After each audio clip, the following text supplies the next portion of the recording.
जानने से पहले कूलाम का नियम क्या है, वैद्युत क्षेत्र क्या है, इन दोनों तत्वों को जानने से पहले आपको जानना होगा कि आवेश क्या है।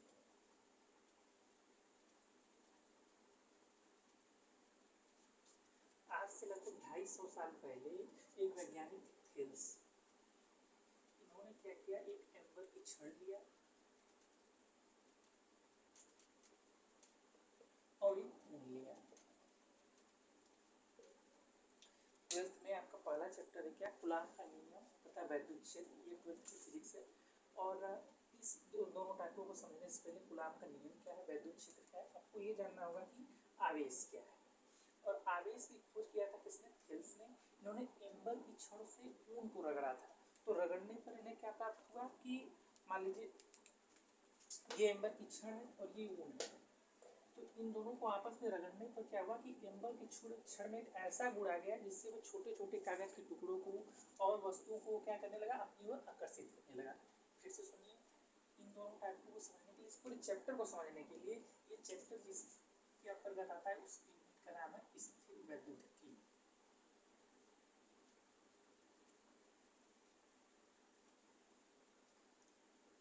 तो इसकी सबसे छोटी इकाई है आवेश। आवेश समझेंगे, फिर समझेंगे कि वैद्युत क्या है, फिर समझेंगे कि वैद्युतिकी क्या है, फिर उसके बाद आएंगे कूलाम के नियम पर, कूलाम के नियम के बाद आएंगे वैद्युत क्षेत्र पर।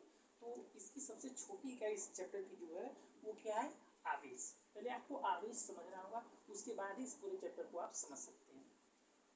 तो मैंने आपको बताया कि जब थेल्स ने एम्बर की छड़ को, मान लीजिए ये एम्बर की छड़ है और ये ऊन है, इन दोनों को आपस में रगड़ा तो हुआ क्या, ये एम्बर की छड़ थी, तो एम्बर की छड़ में एक ऐसा गुण आ गया जो छोटी छोटी भारी वस्तुओं को आकर्षित नहीं करता था, जैसे कागज के टुकड़ों को या अन्य चीज़ों को, ये क्या किया, अपनी ओर आकर्षित करने लगा। तो इस गुण को कहते हैं कि पदार्थ क्या हो गया, इलेक्ट्रीफाइड हो गया, वैद्युतमय हो गया।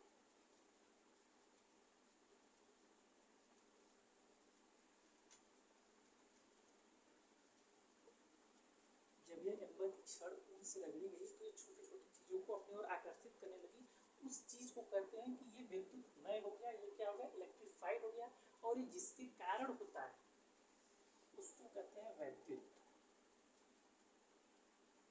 चूंकि वैद्युत शब्द भी आया है तो स्थिर वैद्युतिकी में तो आपको वैद्युत भी समझना होगा, वैद्युतमय क्या हो गया, आवेश क्या है, उसके बाद हम सारी बातें करेंगे। पहले आप समझ लीजिए कि एम्बर की छड़ को ऊन से रगड़ने पर जो छोटे छोटे कणों को अपनी ओर आकर्षित करने लगा, वो गुण जो है ये उसको हम क्या करने लगेंगे, वैद्युतमय, वो वैद्युतमय हो गया। और जिस गुण के कारण वो हुआ है उसको हम क्या कहते हैं, वैद्युत कहते हैं। तो एक चीज़ और निकल के आती है कि जब कोई पदार्थ वैद्युतमय हो जाता है, इलेक्ट्रीफाइड हो जाता है, तो हम कहते हैं कि उन्होंने आवेश ग्रहण कर लिया है। ध्यान से सुनिए इस बात को कि जब हम कहते हैं कोई पदार्थ जैसे इलेक्ट्रीफाइड हो गया, पहले ये इलेक्ट्रीफाइड नहीं था, इन दोनों को आपस में रगड़ी, उसके बाद उसके अंदर आकर्षित करने का गुण आया, तो आपने कहा कि ये पदार्थ क्या हो गया, इलेक्ट्रीफाइड हो गया, वैद्युतमय हो गया। तो उसी चीज को हम कहते हैं कि यदि कोई पदार्थ वैद्युतमय हो गया तो इसका मतलब ये है कि उसने आवेश ग्रहण कर लिया है।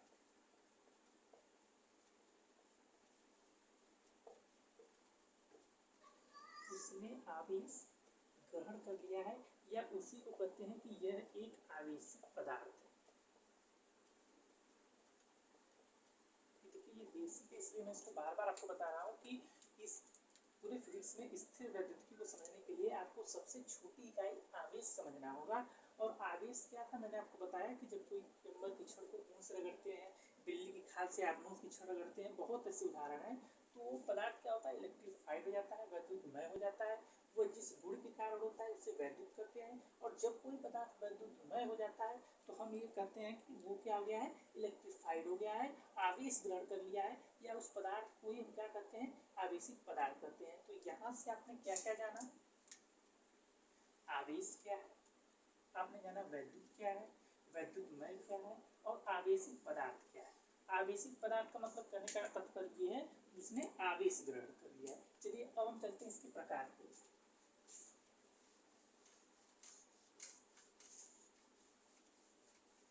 आवेश के प्रकार, आवेश कितने प्रकार के हो सकते हैं, तो आवेश दो प्रकार के होते हैं, पहला पॉजिटिव, दूसरा नेगेटिव।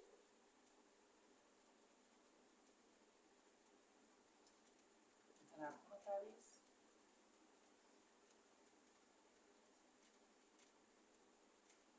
दूसरा होता है ऋणात्मक आवेश।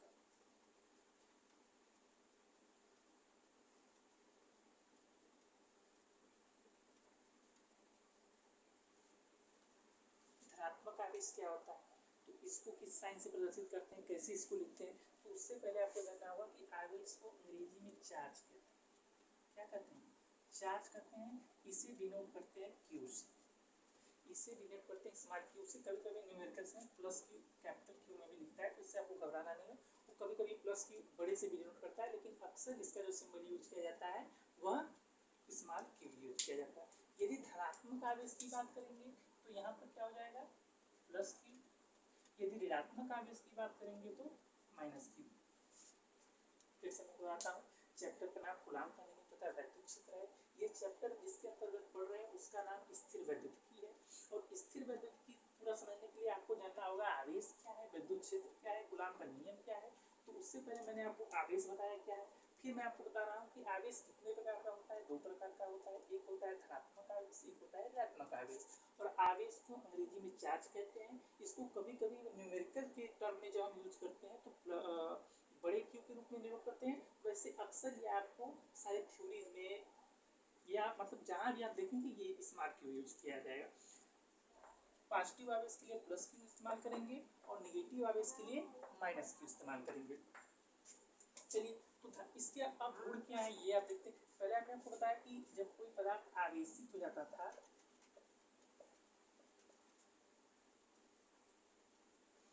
तो उसका मतलब ये था कि छोटी छोटी चीजों को आकर्षित करता था।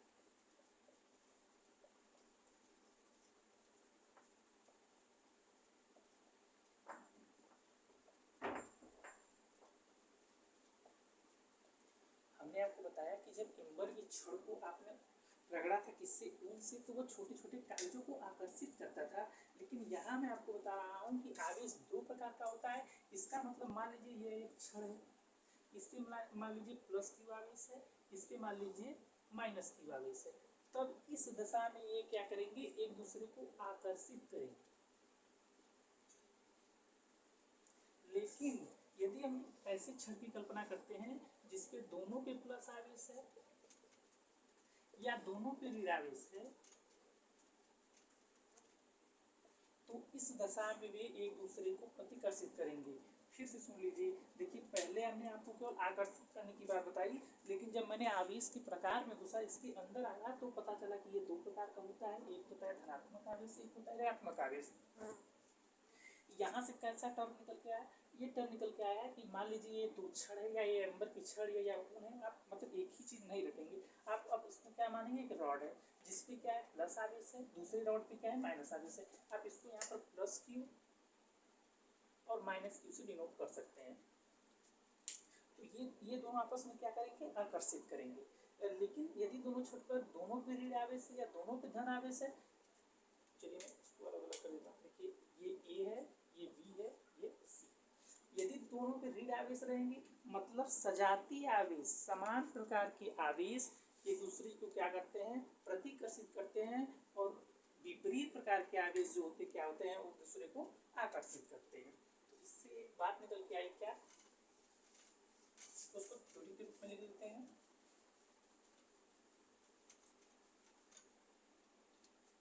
रटना नहीं, देखिए आप प्रयोग से समझ गए कि क्या है, तो आप उसी बात को बस लिख देना है क्या, कि समान प्रकार के आवेश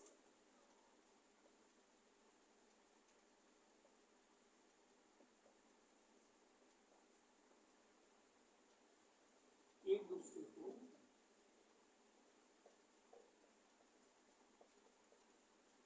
आकर्षित करते हैं।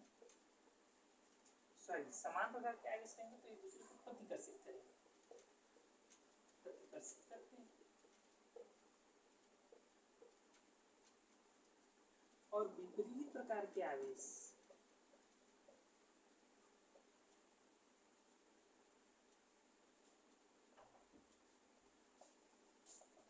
एक दूसरे को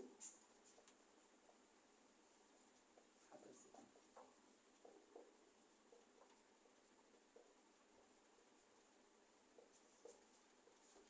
पहले जब मैंने आवेश के बारे में बताया तो आपको बताया कि वो छोटे छोटे टुकड़ों को क्या करते हैं, आकर्षित करते हैं।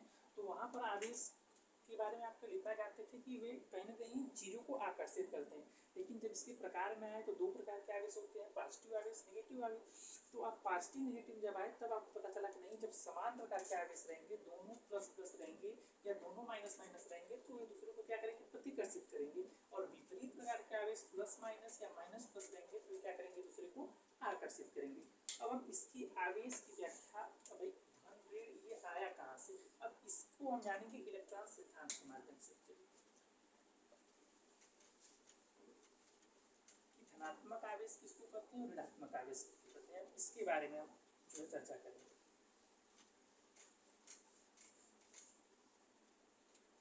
तो टॉपिक है कि इलेक्ट्रॉन सिद्धांत।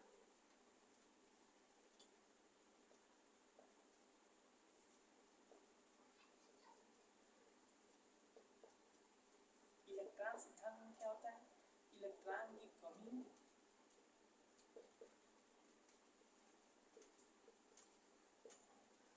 या अधिकता प्रेरणा।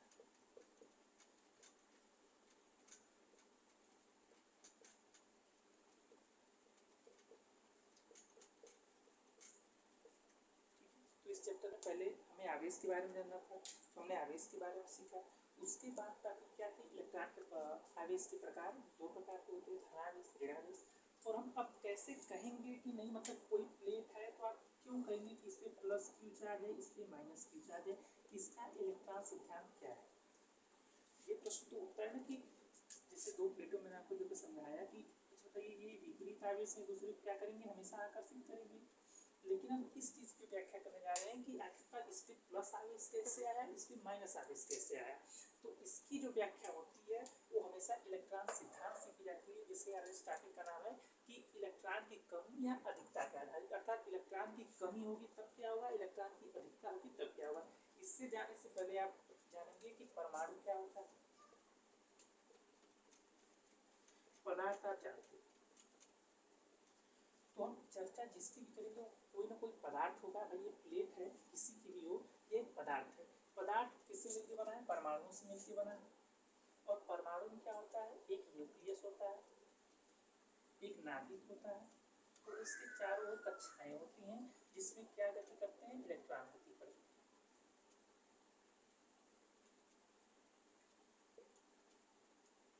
इसे समझिए, आपका चैप्टर का नाम था, यूनिट का नाम था स्थिर वैद्युत, चैप्टर का नाम है कूलाम का नियम तथा वैद्युत क्षेत्र। मैंने आपको पहले समझाया क्या, आवेश।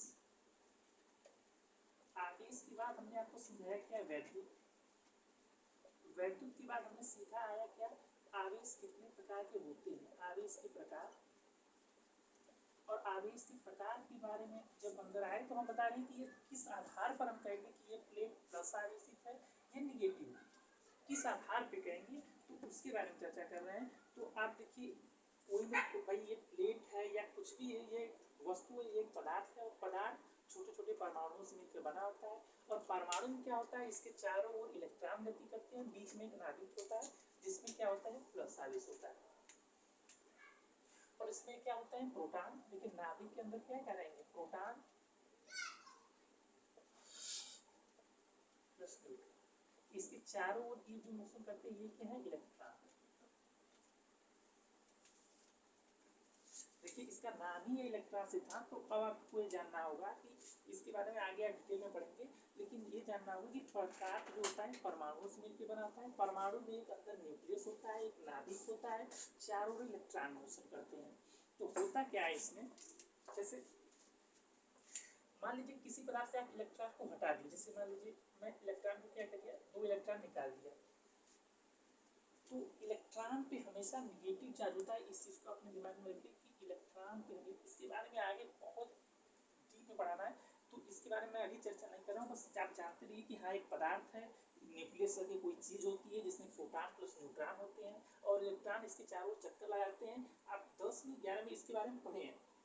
तो इलेक्ट्रॉन की जो होता है निगेटिव चार्ज होता है। अच्छा बताइए, यदि मेरे ऊपर से निगेटिव चार्ज मैं क्या कर रहा हूँ, ऋण को त्याग कर रहा हूँ, तो मैं क्या बनूंगा, या मैं इलेक्ट्रॉन को त्याग रहा हूँ, तो ये क्या पॉजिटिव होगा।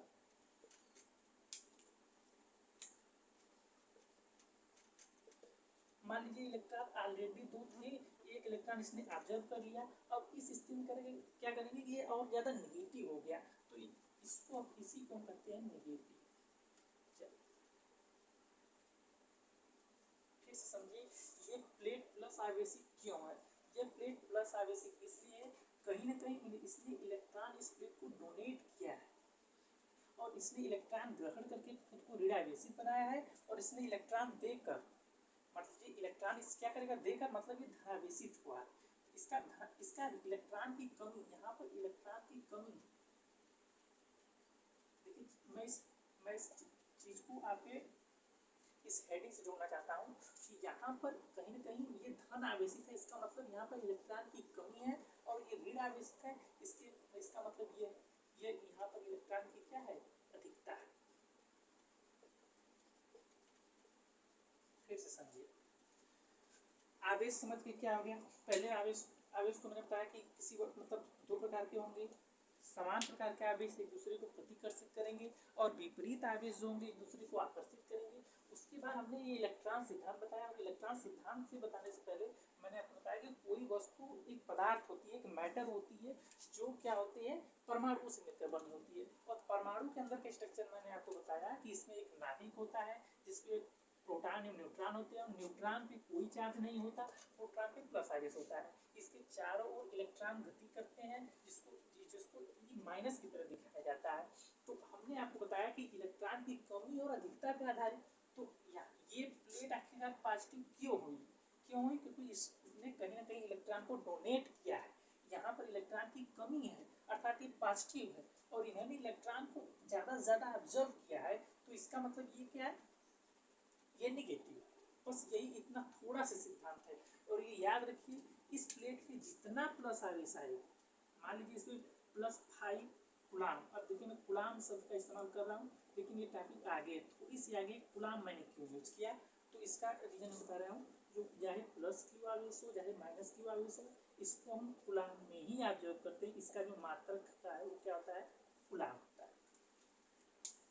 बस आगे थोड़ा सा आ रहा है कूलाम का नियम, तो मैं आपको वहाँ पर डिटेल में समझाऊंगा, लेकिन यहाँ पर आप जानते रहिए, जैसे धारा का क्या होता है, एम्पियर होता है, उसी प्रकार क्यू प्लस चार्ज का जो आवेश होता है, चाहे वो प्लस हो चाहे माइनस हो, उसका जो आवेश का मात्रक होता है क्या होता है, वो कूलाम होता है।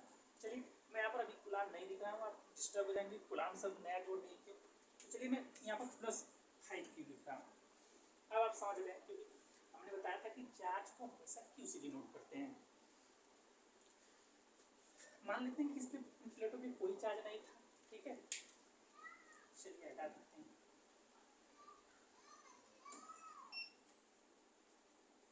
मान लेते हैं कि इन प्लेटों पे कोई चार्ज था ही नहीं, तो प्लेटें ऐसे ही पड़ी थी, हमने क्या किया, दोनों को आपस में रगड़ दिया। रगड़ने के बाद क्या हुआ, इस प्लेट से इलेक्ट्रॉन कुछ निकल कर इसमें चले गए, तो ये क्या हो गया, पॉजिटिव, और ये क्या हो गया, निगेटिव। इस चीज़ को आप समझ रहे हैं? इस चीज़ को हमने भी समझाया कि कोई भी चीज़ यदि इलेक्ट्रॉन डोनेट कर रही है, यदि उसके ऊपर से ऋण हट रहा है, तो कहीं ना कहीं वो धन ही होगा, और जो ऋण ले रहा है वो कहीं ना कहीं माइनस में जाएगा, कहीं ना कहीं उसको हम निगेटिव कहेंगे। तो इसी इलेक्ट्रॉन, तो आप क्या कह सकते हैं, यहाँ पर इलेक्ट्रॉन की अधिकता है, यहाँ पर इलेक्ट्रॉन की कमी है, सॉरी, या यहाँ पर इलेक्ट्रॉन की अधिकता है। लेकिन अब इससे पहले की भी स्थिति में आपको बता रहा हूँ, मान लीजिए इस पर आवेश था ही नहीं, तो आवेश जब नहीं था तो क्या करेंगे, एक दूसरे को रगड़ेंगे। भाई शुरुआत में मैंने आपको यही बताया था कि जब एम्बर की छड़ को ऊन से रगड़ा जाता है, तो दोनों पे आवेश, मतलब आवेश आ जाते हैं, वो एक दूसरे को आवेशित करने लगते हैं वस्तुओं को। तो कहीं ना कहीं आपको ये पता होना चाहिए कि ये जो प्लस आवेश है, ये इलेक्ट्रॉन की क्या दिखाता है, कमी, और ये अधिकता दिखाता है। लेकिन यहाँ पर ये समझना होगा कि यदि इस पे देखिए 1 2 3 4 5, यदि इस पे +5 क्यू आवेश आएगा, तो इस पे हमेशा -5 क्यू आवेश आएगा, मतलब कुल आवेश भाई। इस पे पहले की स्थिति में क्या था, पहले की, चलिए इसको फिर से मिटा कर आपको समझाता हूँ विधिवत। ये चीज़ आप समझिए कि न्यूक्लियस क्या होता है, कि चारों ओर इलेक्ट्रॉन कैसे गति करते हैं, और हम ये बात इलेक्ट्रॉन के ही माध्यम से क्यों कह रहे हैं, हम प्रोटॉन की अधिकता, भाई आपके मन में एक सवाल आएगा कि आप इलेक्ट्रॉन के बारे में ही इतनी डिटेल क्यों पढ़ा रहे हैं, यदि इससे प्रोटॉन की अधिकता, प्रोटॉन की कमी होगा तभी धनावेश और ऋणावेश होगा। आपका ये कहना सही है, लेकिन मैं आपको ये बता देना चाहता हूँ कि ये एक हाईली चार्ज होता है, जो नाभिक होता है ये क्या होता है, हाईली चार्ज होता है। चार्ज का मतलब होता है क्या होता है कि इस यहाँ से प्रोटॉन को निकालने के लिए, चूंकि आवेश की बात की जाती है तो इस पे प्लस आवेश होता है, इस पे माइनस आवेश होता है, और जितना आवेश इस पे माइनस होता है उतना ही यहाँ पर प्लस में होता है। और न्यूट्रॉन में कोई आवेश नहीं होता, जहाँ पर कोई आवेश ही नहीं है तो उसकी हम गणना आवेश के लिए कर ही नहीं सकते, तो न्यूट्रॉन को पहले ही कर दीजिए। अब आपके मन में सवाल आएगा कि क्या प्रोटॉन, जैसे इलेक्ट्रॉन की कमी तो पॉजिटिव है और प्रोटॉन की कमी होगा तो निगेटिव होगा, और जिससे प्रोटॉन अधिक होगा वो क्या होगा, पॉजिटिव होगा। लेकिन प्रोटॉन की कोई अवधारणा ही नहीं है। क्यों? क्योंकि ये एक हाईली चार्ज होता है। आप आगे पढ़ेंगे रदरफोर्ड का मॉडल, तब आपको पता चलेगा कि यहाँ से प्रोटॉन को विस्थापित करना बहुत मुश्किल है। क्यों मुश्किल है? क्योंकि ये एक हाईली चार्ज है। इलेक्ट्रॉन तो उसकी बाहरी कक्षाओं में होते हैं, थोड़ी सी एनर्जी देंगे इलेक्ट्रॉन निकल जाएंगे, उसके आधार पर इसको आप इस अवधारणा को समझा सकते हैं। लेकिन प्रोटॉन के बारे में आप इससे नहीं समझा सकते। क्यों नहीं समझा सकते? क्योंकि प्रोटॉन को निकालना उसके नाभिक से बहुत मुश्किल है। ये बहुत अच्छी थ्योरी है जो आगे आपको मिलेगी, बहुत ही इंटरेस्टिंग है। लेकिन यहाँ पर आपको समझा देता हूँ कि आप प्रोटॉन के आधार पर इसको पॉजिटिव निगेटिव नहीं बोल सकते, क्योंकि किसी भी पदार्थ से, किसी भी परमाणु से ये प्लस आवेश नाभिक को से प्रोटॉनों को निकालना बहुत मुश्किल है। तो कुल मिलाकर दोनों तत्वों को मिलाने का मेरा मतलब यही है कि यदि एक छड़ पर यदि मान लीजिए +5 आवेश आया है और दूसरे पे -q आवेश आया है, तो इसका मतलब होता है कि +q 5q -5q 0। नेट आवेश कितना है? 0। यहाँ देखिए, यहाँ पर जितना प्लस ही रहेगा उतना ही माइनस, जितना इसके प्लस ही उतना माइनस ही, मतलब परमाणु अभी भी उदासीन ही होता है। इस पे यदि नेट चार्ज, टोटल चार्ज की बात करें तो ये हमेशा 0 ही होता है। चलिए इसको फिर से मैं आपको विधिवत समझाता हूँ, यहाँ पर आप कंफ्यूज हो रहे हैं। फिर से देखिए,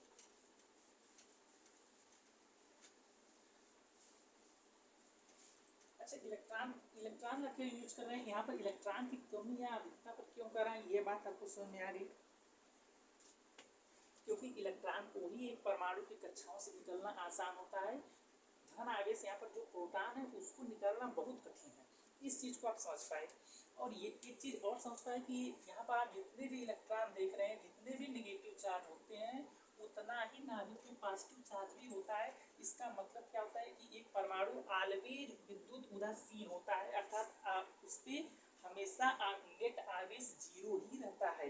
अब इसी चीज़ को मैं छड़ पे आपको अप्लाई कर रहा हूँ कि मान लीजिए इस छड़ पर कोई आवेश नहीं था, पहले इस छड़ पे कोई आवेश नहीं था, तो इसका नेट आवेश कितना था? इस पर यदि आप कहेंगे पूरा आवेश कितने हैं, तो आप कहेंगे 0। लेकिन मैंने आपको बताया कि मान लीजिए इस पे +5q आवेश आया, इस पे -5q आवेश आया, अभी भी तो नेट आवेश 0 है। यदि इस पे 10 कूलाम आता है, इस पे -10 कूलाम आता है, तो +10 कूलाम -10 कूलाम, अभी भी नेट आवेश 0 है। कहने का मतलब विद्युत आवेश क्या करता है, संरक्षण का नियम का पालन करता है। न तो इसे उत्पन्न किया जा सकता है, न ही इसे नष्ट किया जा सकता है। ये उदासीन होता है। और इस पे चार्ज कैसे नेट 0 होता है, इसके कहने का मतलब बस केवल एक लाइन में है, क्या कि कुल वैद्युत आवेश,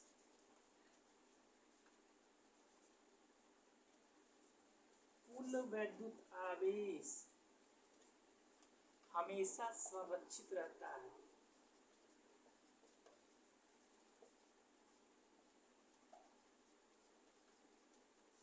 मेरे भाई, आवेश न तो उत्पन्न किया जा सकता है, न ही नष्ट किया जा सकता है। जिस प्रकार आप पढ़ेंगे ऊर्जा संरक्षण का नियम, उसी प्रकार निकल के आता है आवेश संरक्षण का नियम। कि आवेश आप देख रहे थे कि जब इन छड़ों को हम रगड़े नहीं थे आपस में, तब भी कुल आवेश 0 था, और आपस में रगड़ दिए तो मान लीजिए इस पे +5q आएगा, इस पे -5q आएगा, या इस पे 15 कूलाम आएगा, इस पे -15 कूलाम आएगा, तो नेट आवेश हमेशा 0 ही रहेगा। और यही बात परमाणु पे ही लागू होती है। ऐसा नहीं कि मैं इस प्लेट पे लागू कर रहा हूँ, इस पे नहीं। मैं आपको बता रहा हूँ कि इसके बाहरी कक्षा में जितने इलेक्ट्रॉन होंगे, इस पे जितने माइनस टोटल चार्ज होंगे, उतना ही नाभिक में इसके प्रोटॉन पे होंगे।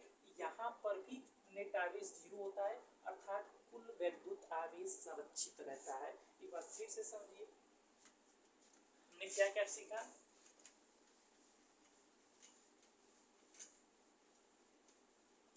हमने ये सीखा कि स्थिर वैद्युतिकी में आवेश नाम का कोई एक शब्द होता है, जिसको मैंने बताया कि ये दो प्रकार का होता है, एक पॉजिटिव होता है, एक नेगेटिव होता है। और आपने ये भी जाना कि पॉजिटिव क्यों करते हैं, इसको नेगेटिव कैसे करते हैं, इसको इलेक्ट्रॉन सिद्धांत पे क्या इलेक्ट्रॉन, अच्छा बताइए इसको हम इलेक्ट्रॉन से ही क्यों डिफाइन कर पाए, ये भी चीज़ मैं आपको बताया। क्यों इसको हम प्रोटॉनों के आधार पे प्लस क्यू माइनस क्यू नहीं कर सकते, ये भी मैंने आपको समझाया। और लास्ट में ये भी बताया कि कुल वैद्युत आवेश, कुल वैद्युत आवेश संरक्षित रहता है, हमेशा संरक्षित रहता है। तो आप कह सकते हैं कि ये आवेश जो होता है वह संरक्षण के नियम का पालन करता है।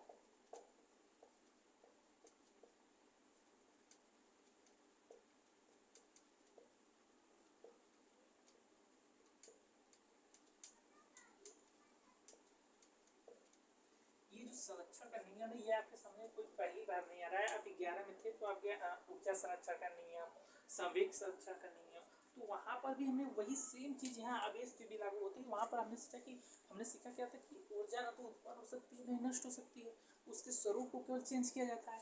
और सेम बात यहाँ भी मैंने आपको एक परमाणु में भी बताया कि जितना उसके बाहरी कोश में इलेक्ट्रॉन होंगे अंदर उतने ही प्रोटॉन होंगे, अर्थात कुल नेट आवेश तभी जीरो था। एक प्लेट लेकर मैंने बताया कि जब प्लेट को आपस में रगड़े नहीं थे तब भी नेट आवेश जीरो था, लेकिन जब उसको आपस में रगड़े तो जितना जितना आवेश पहली प्लेट में प्लस में आएगा उतना माइनस में आएगा, भाई जितना प्लस है उतना माइनस है तभी नेट आवेश जीरो है। तो इसी को कहते हैं आवेश संरक्षण नियम।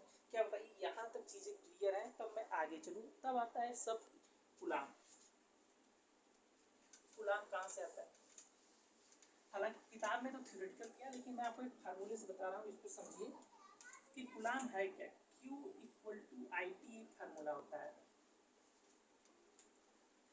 T यहाँ पर टाइम होता है। आपको इस फार्मूले पर बहुत सारे न्यूमेरिकल सॉल्व करने होंगे, आपको आसानी से याद भी हो जाएगा। इसको कहते हैं धारा, करंट, इसको कहते हैं चार्ज, T टाइम है, इसको समय में ही मापा जाएगा, सेकेंड में टाइम, I एम्पियर में,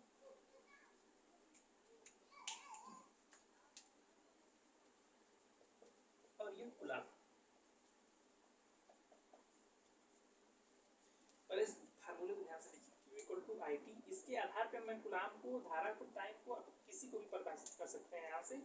लेकिन आपका मेन फोकस, आप चैप्टर के नाम में कूलाम का नियम, तो आपका मेन फोकस कूलाम पे रहना चाहिए। तो अभी आप इस चीज़ से कंफ्यूज न रहें कि कूलाम कहाँ से आ गया। ये आवेश का मात्रक होता है कूलाम। इस चीज़ को समझ रहे हैं कि नहीं समझ रहे हैं, पहले बताइए कि आवेश का मात्रक जो होता है वो कूलाम होता है। Q equal to I T एक फार्मूला होता है, जहाँ आई धारा है, एम्पियर इसका मात्रक होता है, जिसको आई से डिनोट करते हैं, T टाइम है, इसको सेकेंड में मेजर करते हैं। चलिए, यदि मैं I को 1 एम्पियर लूँ, मैं क्या ले रहा हूँ क्योंकि इसको परिभाषित करने के लिए रहा हूँ, और T को 1 सेकेंड लूँ तो Q बराबर 1 कूलाम होगा कि नहीं होगा बताइए।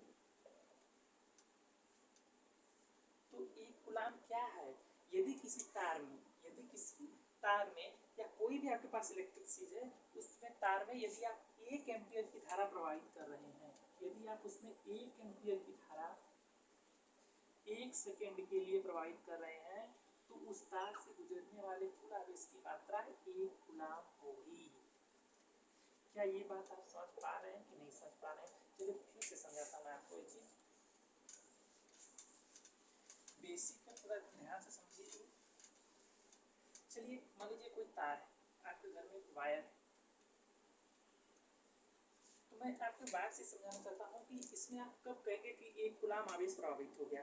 तो भाई तार है, इसमें आप कहीं ना कहीं खंभे से यहाँ पर क्या लेंगे, करंट लेंगे आई, और आपके यहाँ क्या लगाए, मीटर। तो मीटर क्या जब कहता है कि आप कितने समय के लिए यूज किए, उसके आधार पे बिल आता है। तो कहीं ना कहीं आप समझ सकते हैं कि जो आवेश है उसका संबंध आई और टी से है। तो मैंने आपको बताया कि इसका संबंध आई टी मल्टीप्लाई के रूप में होता है। तो यदि इस तार में मैं 1 एम्पियर की धारा 1 सेकेंड के लिए प्रवाहित करूं, अच्छा बताइए यहाँ पर भी 1, यहाँ पर भी 1, तो Q बराबर 1 कूलाम हो जाएगा। अर्थात इस तार से निकलने वाला जो चार्ज है वो भी कितना होगा, 1 कूलाम होगा। तो 1 कूलाम को परिभाषित करने के लिए इतना बड़ा आपको जो है एग्जाम्पल दिया गया कि 1 कूलाम क्या है कि यदि किसी तार में 1 एम्पियर की धारा 1 सेकेंड के लिए प्रवाहित होती है तो इस तार से गुजरने वाली कुल आवेश की मात्रा कितनी होगी, 1 कूलाम होगी। क्या आपको वैद्युत, इलेक्ट्रिसिटी और कूलाम, चार्ज, क्या इस चीज़ों को आप रिलेट कर पा रहे हैं? चीज़ मतलब रिलेट कर पाना बहुत इंपॉर्टेंट है, ठीक है। अब कूलाम के बाद एक और टॉपिक आती है मूल आवेश। उसके बाद मैं आपको कूलाम का नियम बताऊंगा। तो पहले समझ लीजिए मूल आवेश किसे कहते हैं। चलिए, मूल आवेश में पहले मैंने आपको बताया कि कोई भी पदार्थ है तो उसके अंदर एक नाभिक होगा जिसमें प्रोटॉन होंगे, न्यूट्रॉन होंगे, ये उदासीन होते हैं, ये पॉजिटिव चार्ज, यहाँ बाहर नेगेटिव चार्ज, इसको माइनस ई से डिनोट करते हैं। तो यदि मूल आवेश की बात करते हैं तो इसकी सबसे छोटी इकाई जो होती है वो इलेक्ट्रॉन होती है, जिसपे 1.6 × 10⁻⁻⁹ कूलाम का आवेश होता है। सबसे छोटी इकाई यदि मूल आवेश की बात करें तो ई होता है। यदि प्लस ई आया तो प्रोटॉन, माइनस ई आया तो इलेक्ट्रॉन। तो आप हमेशा ये जानिए कि आप एक चीज़ और जानते हैं कि परमाणु एक अविभाज्य कण होता है। तो उसे इसीलिए अविभाज्य कण कहते हैं क्योंकि इसको हम फ्रैक्शन में कभी भी नहीं लिख सकते। कहीं भी यदि चार्ज को यदि ई के रूप में आप देखेंगे तो कभी भी 0.75 इलेक्ट्रॉन के रूप में नहीं लिखा जाएगा। इसे या तो इसको हम पूर्ण गुणज के रूप में ही लिखते हैं। इसी को कहते हैं इसकी क्वांटम प्रकृति। इस पर आपको बहुत जोर देने की आवश्यकता नहीं है, बस जानते रहिए कि ये हमेशा पूर्ण गुणज के रूप में आएगा। कहीं भी 0.7 आ रहा है, 5.7 आ रहा है तो आप उसको गलत मानेंगे। ये ऐसा कभी भी पॉसिबल नहीं हो सकता है। इसी को कहते हैं कि ये मूल आवेश और इसकी क्या कहते हैं, क्वांटम प्रकृति, ठीक है। चलिए नेक्स्ट टॉपिक है आपका कूलाम का नियम।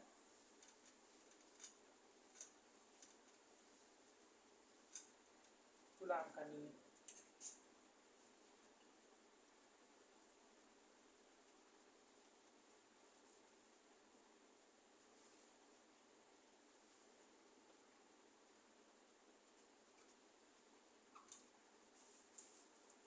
तो इससे पहले एक शब्द और आता है वैद्युत बल। वैद्युत बल क्या होता है? चलिए,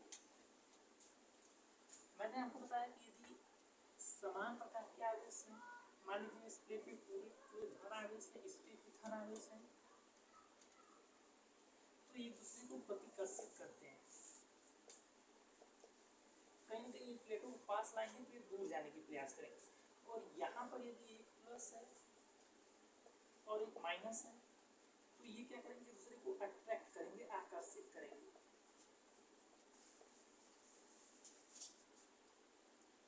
तो ये किसके कारण हो रहा है? कहीं ना कहीं आप कह सकते हैं कि इनके बीच एक फोर्स कार्य कर रहा है। ये क्या कार्य कर रहा है? फोर्स, एक बल कार्य कर रहा है।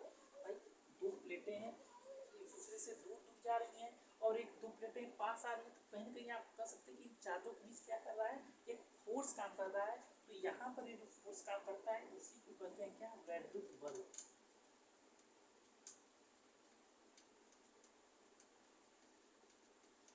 वैद्युत बल बताने से पहले मैं आपको बताया चार्ज क्या है, विद्युत क्या है, किसी पदार्थ का वैद्युतमय हो जाना क्या है। अब मैं आपको कूलाम के नियम के अंतर्गत बता रहा हूँ। ये देखिए एग्जांपल मैंने इससे पहले भी दिया था कि एक प्लेट पे प्लस आवेश, एक आवेश पे माइनस आवेश। तो क्या होता है कि इनके बीच एक फोर्स काम करता है। अब आपको मैं बता रहा हूँ कि कहीं ना कहीं इन दोनों के बीच फोर्स है, तभी एक दूसरे को प्रतिकर्षित कर रहे हैं या तो आकर्षित कर रहे हैं। तो इस फोर्स को ही क्या करते हैं, वैद्युत बल करते हैं। मैंने ये वैद्युत बल आपको क्यों इसमें बताया, क्योंकि कूलाम के नियम में एक वैद्युत बल का ही यूज है। तो इसमें होता क्या है, ये देख लीजिए, मान लीजिए दो चार्ज है, यहाँ पर भी प्लस क्यू, यहाँ पर भी प्लस क्यू, या यहाँ पर भी माइनस क्यू, कुछ भी मानिए, प्लस क्यू माइनस क्यू, कोई भी हो। तो कूलाम का नियम क्या करता है, यदि इनके बीच की दूरी r से डिनोट करें तो कूलाम का नियम क्या करता है कि दो स्थिर बिंदु आवेशों, इसीलिए इस चैप्टर का जो यूनिट है उसका नाम है स्थिर वैद्युतिकी।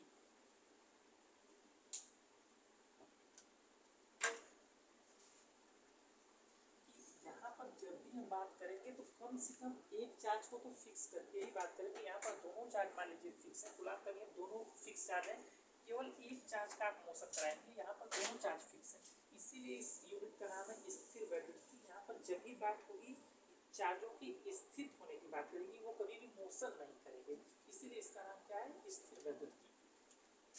तो कूलाम ने कहा क्या कहा कि दो स्थिर बिंदु आवेशों के बीच लगने वाला वैद्युत बल इनके आवेशों के, मान लीजिए ये Q1 है ये Q2 है, ये किसी भी प्रकार के हों वो उनके गुणनफल के परिमाण पे निर्भर करता है। ऐसा नहीं कि ये प्लस है तो ये माइनस हो जाएगा, अर्थात आप क्या सीआरटी में देखिए तो यहाँ पर मॉड का चिन्ह इस्तेमाल किया जाता है, यहाँ पर मैं इस्तेमाल नहीं कर रहा क्योंकि मैं बोल रहा हूँ इसकी मात्राओं के। अब भाई किसी चीज़ की अब प्लस की है माइनस की है, दोनों की मात्रा समान है, भले ये पॉजिटिव है निगेटिव है, तो मैं बोल रहा हूँ कि दो स्थिर बिंदु आवेशों के बीच लगने वाला फोर्स वैद्युत बल उन दोनों के मात्राओं के गुणनफल के अनुक्रमानुपाती और उनके बीच की दूरी के वर्ग के व्युत्क्रमानुपाती होता है। फिर से समझिए ये जो वैद्युत बल क्या होता है, अभी मैं आपको एक बना के समझाया कि समान प्रकार के जो आवेश होते हैं एक दूसरे को प्रतिकर्षित करते हैं, कहीं ना कहीं उनके बीच फोर्स एक काम कर रहा है, तभी तो ये दूर दूर जा रहे हैं, या एक पॉजिटिव है एक निगेटिव है। यदि वे एक दूसरे को आकर्षित कर रहे हैं, करीब आ रहे हैं, तो कहीं ना कहीं उनके बीच कोई ना कोई एक फोर्स जरूर काम कर रहा है, बिना फोर्स के वे पास या दूर नहीं जा सकते, तो उसी को वैद्युत बल कहा जाता है। और वैद्युत बल को कूलाम ने बताया कि ये हमेशा यदि दो आवेश Q1 Q2 ये r दूरी पर रखे गए हैं तो इनके मात्राओं के गुणनफल के अनुक्रमानुपाती तथा इनके बीच की दूरी के व्युत्क्रमानुपाती होता है। यदि 1 और 2 को मिलाएं तो ये इसको क्या लिखेंगे, यह Q1 Q2 r स्क्वायर। हमेशा जब इसका चिन्ह हटाते हैं तो एक कांस्टेंट जुड़ता है k Q1 Q2 r square, और इसी k की वैल्यू होती है 9 गुणे 10 घाते 9, और f इक्वल टू 9 गुणे 10 घाते 9 गुणे Q1 Q2 upon r square, और इसको हटाते हैं तो यहाँ पर लगता है क्या, force equal to 1 upon 4 pi epsilon 0 Q1 Q2 upon r square. आप पूछेंगे एप्सिलॉन 0 क्या है, यह है निर्वात की विद्युतशीलता, निर्वात की विद्युतशीलता, और यहाँ पर ये k क्या है, ये है परावैद्युतांक।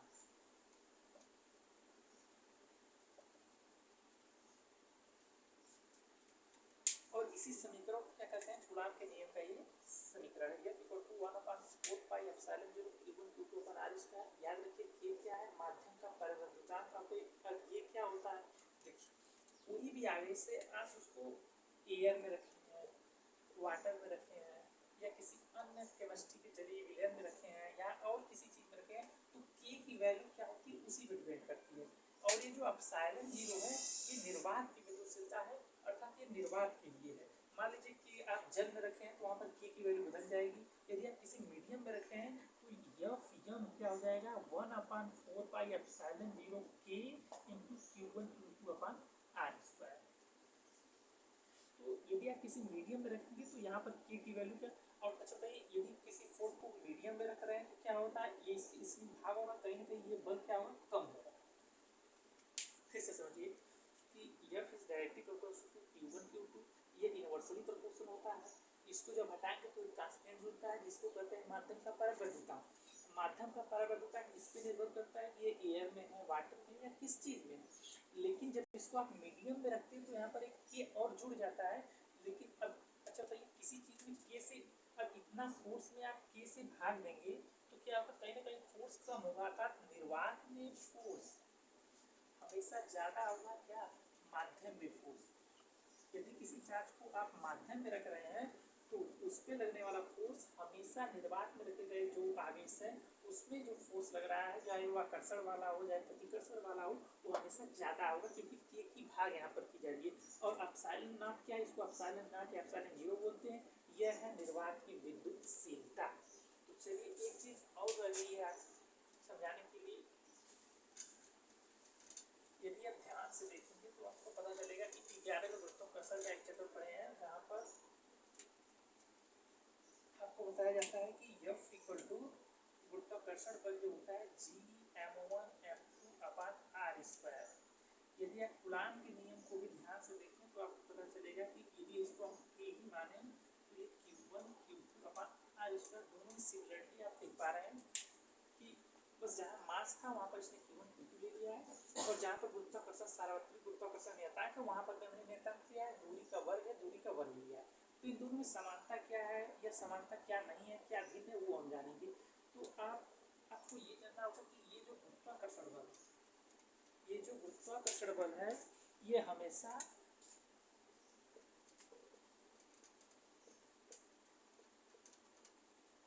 आकर्षण का होगा।